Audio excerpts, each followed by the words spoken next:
for any use my being here, but to try to render some service. I'll just read some of my offering from last year and finish there.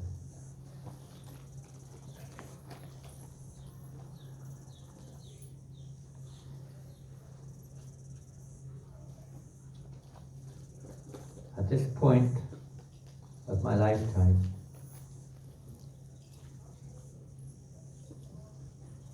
I wish to offer my obeisances unto you, Srila Prabhupada, in a practical way. I pray you kindly accept them. A little letter from Prabhupada. Please, Prabhupada says, always remind me to chant. Even you send me into the hell. It doesn't matter, just so long as I can always chant Hare Krishna. The letter was written over 56 years ago. It's a constant reminder to our real business, to chant under all circumstances. The spiritual master, of course, comes to remind us to chant. Somehow you have placed me in France to serve your mission. I pray that I can live by your words and dedicate this good-for-nothing body and mind in your service, to dedicate this lifetime and future ones, if needs be, to fulfilling your desires. It seems this is the real way to offer obeisances. If we look up the dictionary meaning of obeisances, it means the act, the fact of obeying, which should be an act, or something you do that expresses this obeyance. Obeisance is the act of obeying. Srila Prabhupada writes in the 4th canto, the disciple should not consider whether he is going back home, back to Godhead. His first business should be to execute the order of his spiritual master. Thus a disciple should always meditate on the order of the spiritual master, and that is perfectional meditation. You know, Prabhupada said one time the best way to conquer the mind is to always think how we can help spread Krishna consciousness. Not only should he meditate upon that order, but he should find out the means by which he can perfectly worship and execute it. I continue. I can only say I am trying to execute your will in at least some small way or other.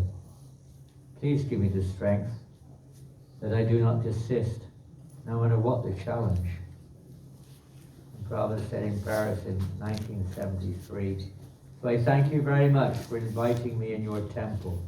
And I am very much pleased there are so many young boys and girls. They are chanting Hare Krishna. That is a new thing in the history. In a city like Paris, younger generation will chant Hare Krishna mantra. We are making history. That is a fact. So do it sincerely. In all circumstances, trials, do not give up. And continue. If you desire, Srila Prabhupada, I'm willing to come back again and again. Your example of sacrifice sustains me, maintains me, and remains with me always. Reflecting on the years when you walked the streets of Delhi and New York alone, distributing Krishna-conscious literature, give me the strength to soldier on. My meditation, as this is not known to you particularly, it's a personal thing. My meditation, to be in Paris, in Châtelet-Léal, that is the center or square of Paris, practically speaking, Châtelet-Léal. And the place where our Rath Yatra usually concludes also. Big, many people. And it literally means the fortified gateway to hell. The main hub of the city, chanting, dancing, distributing books till I drop. Prabhupada in Hamburg said, either you put me in the hell or heaven, or this or that, it's all the same. because he is always with Krishna, chanting Hare Krishna.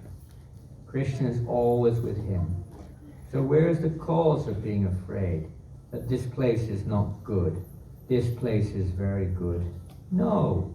Wherever Krishna is, there is very good. That's all. In London, Prabhupada said, it doesn't matter where it is. Even if we go to the factory, anywhere. We can go to hell even. It doesn't matter. My wish, to quit this body on the field of Sankirtan, assisting you to deliver the lost souls from the gateways to hell. We deeply feel your presence as the personification of Lord Nityananda's mercy in these hellish places, and they become like Vaikuntha. Sometimes say Paris becomes paradise. You have given the simple formula of transformation.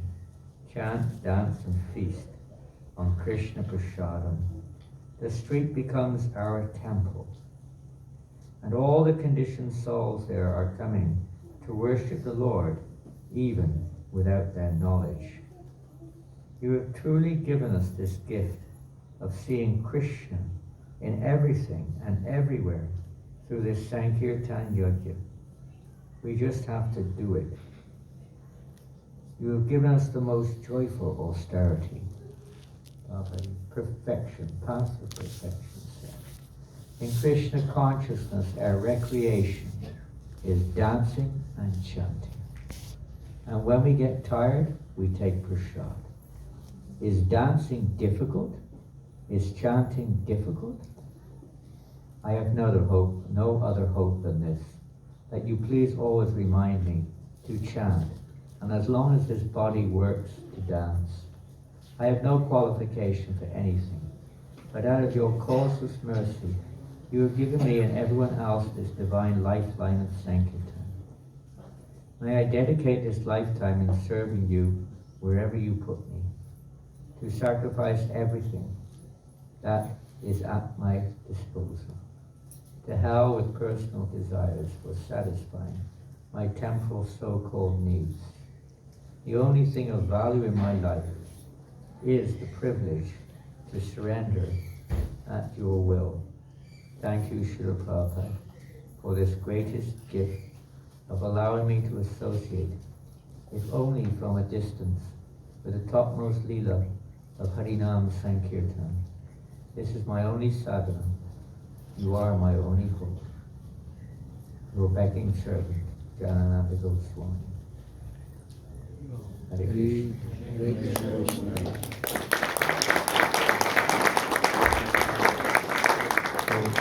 We're going to move along, but just thank you all. Some of you have come this morning. At 1:30 in the morning, Janananda arrived. He's in the kitchen already, I think. And others have come from other countries, Fiji, Australia, and some of us from further afield. But wherever you're from, thank you for coming. And we hope that today will inspire us a little more to move forward, to become serious in our real responsibility in life, each and every one of us, to become Guru in the sense of being an instrument to take this message, to share it with others, practice it ourselves, and offer it to others. In this way, this movement will spread, and Prabhupada will be pleased. Srila Prabhupada ki jai. Hare Krishna. Thank you. I'll hand over to a wonderful MC. Thank you, Maharaj.